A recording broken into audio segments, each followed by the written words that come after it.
Hello all you fantastic singer-songwriters in Ableton Live out there.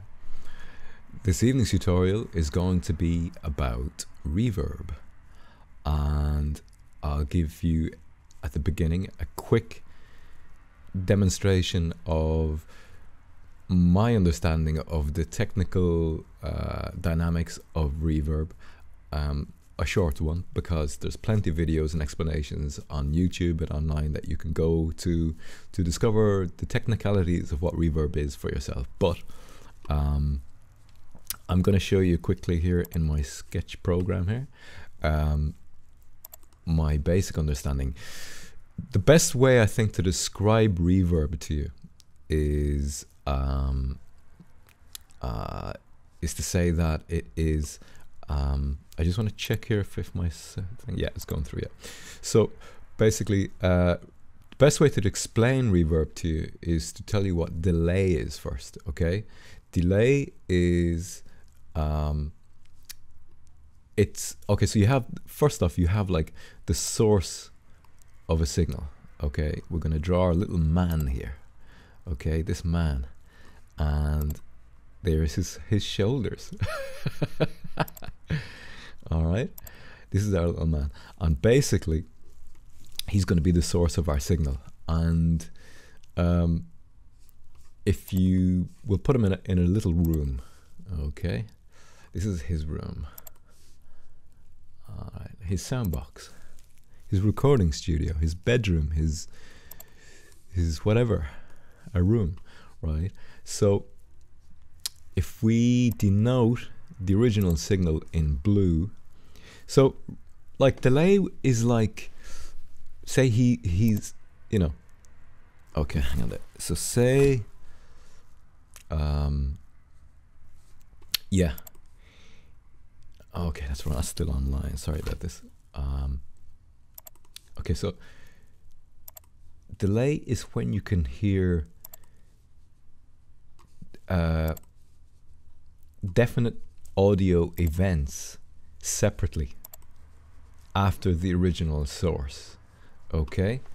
Now obviously in this room the sound would go out to everywhere, so we just do that like that.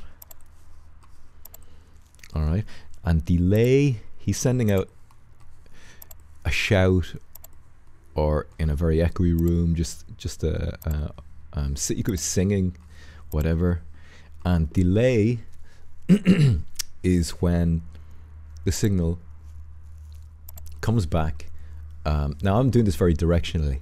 You can see there, obviously that would go out in all directions. But so delay would be when you can discern the individual time event, audio event, coming back to the listener. All right, you can hear that, like, it's sound is sent out and then it comes back with a noticeable and perceivable space gap between the repetition of the audio coming back, okay? That's a delay, all right? Reverb is different in that it's the same as delay, but it is so many of these audio events, you know, that they become mushed together into one big mush of repeated audio back to the listener, you know. So this whole room would become just awash with sound, and this is not always a big thing, like in a cathedral or in a large hall or whatever. You know, even in small rooms, when you send out a loud sound, the reflections, as they're called, which is the immediate bounce back of the audio signal to your ears, happens so, like, there's so many of them that they all become blurred together into one big mess.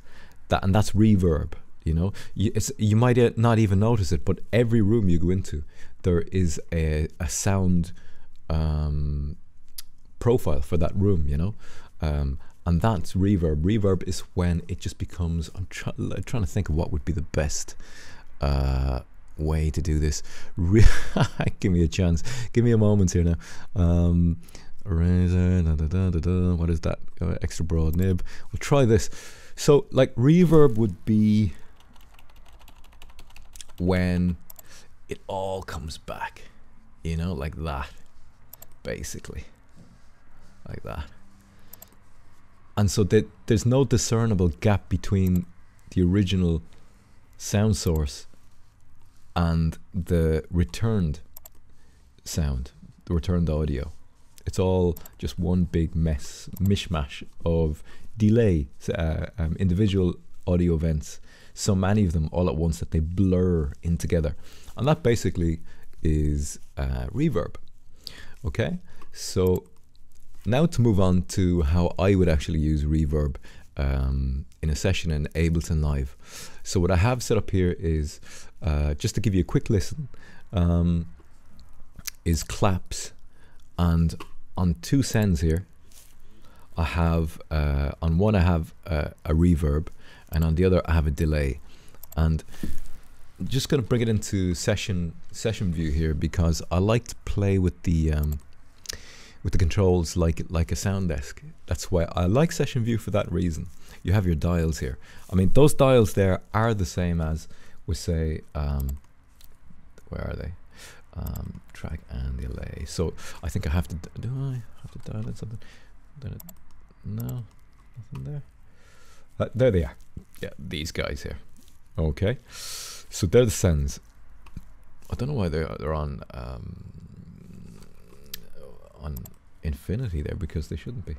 Let me have a look at that. I'll go back here, get down. Yeah, it's still interesting. Okay, so anyway, have a listen first to. Can you hear that? I just put my headphones on so I can hear it. That's the reverb, and I'll bring it up.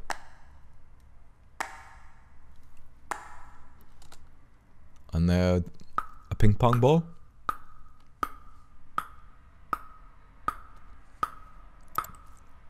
That's without the reverb. That's with the reverb. Okay, and then the next audio file that I have there is my voice. So totally dry. Okay, totally dry. Some fly higher than others. And I'll dial in the reverb now. Never venture far to breathe, and breathe the air, and take to wing, and a song for you to sing. Okay, so that is reverb.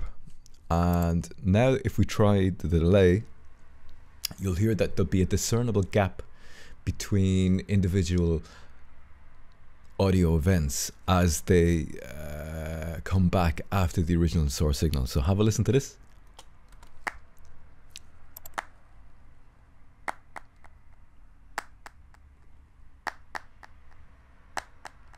Okay,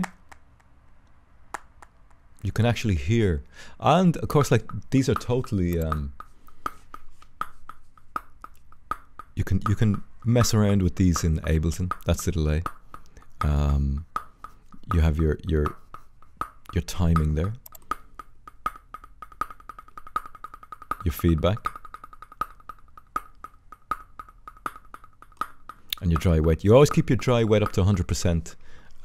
When dealing with some fly higher than others. Some never venture far to breathe, and breathe the air, and take to wing, and a song for you to sing. All right, so but now that is just the default delay and reverb which Ableton assigns in a session when you open up a new session. That is not how I actually use reverb in my own sessions and mix. So I'll show you how I do that. And what we'll do first is we'll take this reverb off and this delay off, like so. Okay, and Control-Alt-B to get up the index of audio effects, and If you go down here, reverb, we'll take a stock.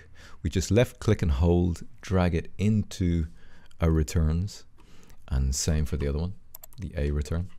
We'll drag in a reverb there. And so what we'll really be dealing with here, we'll turn off all of this stuff here. That's great, there's all these great things you can mess with. But for this particular lesson on reverb and how I use reverb, I want you to focus mainly on pre-delay and decay time. Okay, so what we do is, on the first one, of course, we send our dry wet knob up to 100%. And I like to turn, you know, depending on the processing power of your computer, you can go to economy, mid or high. I have a good computer here, so I'll turn up to high. And for the first one, I'd use a very short pre-delay, okay? And maybe even shorter than that. And then a long decay time. We'll say up to about there. We'll just test that out. So if I switch over to arrangement view and I just play that,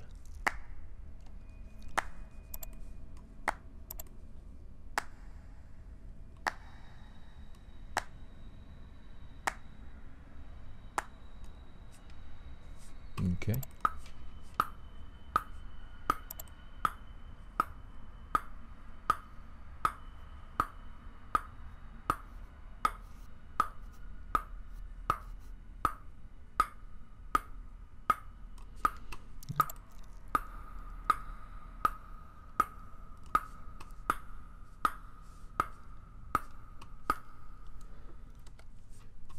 And some fly higher, higher than others.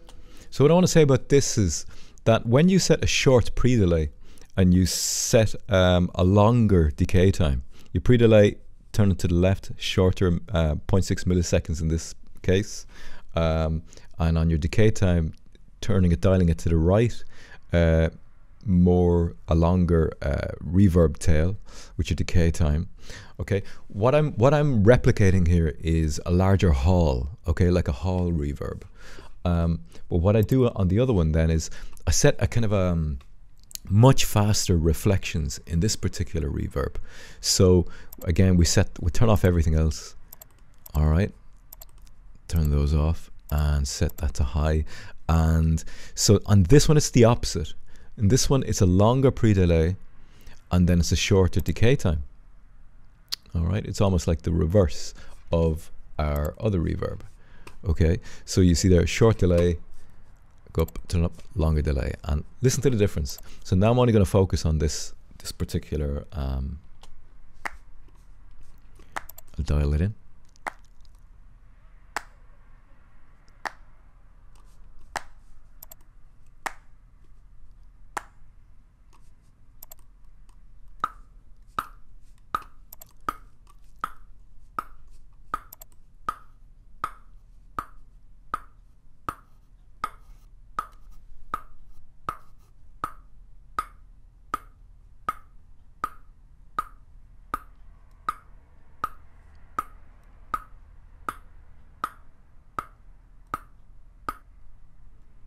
Voice. And some fly higher, higher than others, and some never venture far to breathe.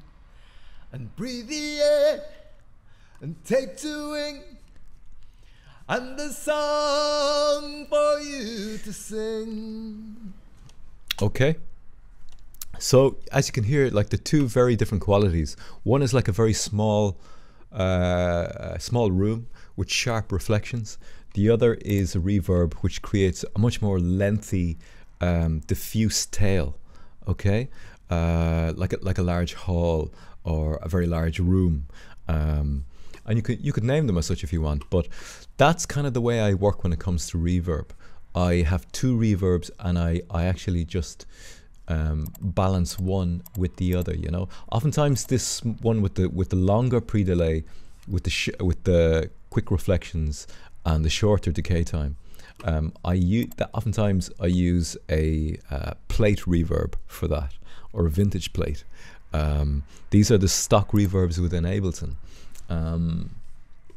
but I'm replicating basically the theory here. The concept is what I want you to get. in this instance. This one is replicating like a hall reverb, and then the other is replicating like a small room with bare walls, you know, which gives very sharp reflections back. So I hope this helps someone in their creation of their music and their understanding of reverb, which is when you're beginning with audio mixing and audio editing. For the longest time, I didn't really get reverb. I didn't understand it, and I hope this helps somebody. Another thing to tell you too is that when you've got a song which is slower, you know, like a ballad, or you know, there's less sound coming through the master, so it's not like a fast dance track or anything like that, but there's more, as you can see here, like you can see the transients. Transients are audio events that happen over a period of time, you know. So that's a transient, blah, blah, blah, blah, blah. And on the vocals, there's transients here. They're the highest points of these are transients, you know. So on a slower song, you can actually get away with using more of that kind of hall reverb, you know, where you have a longer decay time and a shorter pre-delay. So with all the instruments in it, because there's more space between the transients, there's more space between the events, you can actually allow more reverb in there. However, like if you're using if you have a fast track with a lot of instruments and it's full on and it's loud, like electronic dance music or whatever, or just a big band where everything is coming through, oftentimes you could use that type of reverb, but you would probably use a shorter decay time, and you would gloss it up with the rest of the settings like diffusion, reflection, and pre-delay, you know, and density. You know, there's a lot of good parameter controls on the stock reverbs in Ableton Live. That's why this is such a fantastic program. Also too, what I would do with reverbs in my session is straight away after, I would apply to the reverbs on the sends, okay, to the reverbs on the sends, I would apply an EQ. And on the EQ, I would set a high pass filter, you know, and I would set it up around 100 like that. Because again, another tip or trick for you guys, and I'll do this as a separate video again later, but this is just to let you know really quickly that low end is so powerful. You know, bass and low mids have so much energy, so much acoustic energy and psychoacoustic energy in it, that if you allow reverb to dance on that, if you allow those lows and mids to be processed, not on every instrument. You do definitely want reverb on the mid lows and lows of some instruments, but you've just got to be really careful, you know.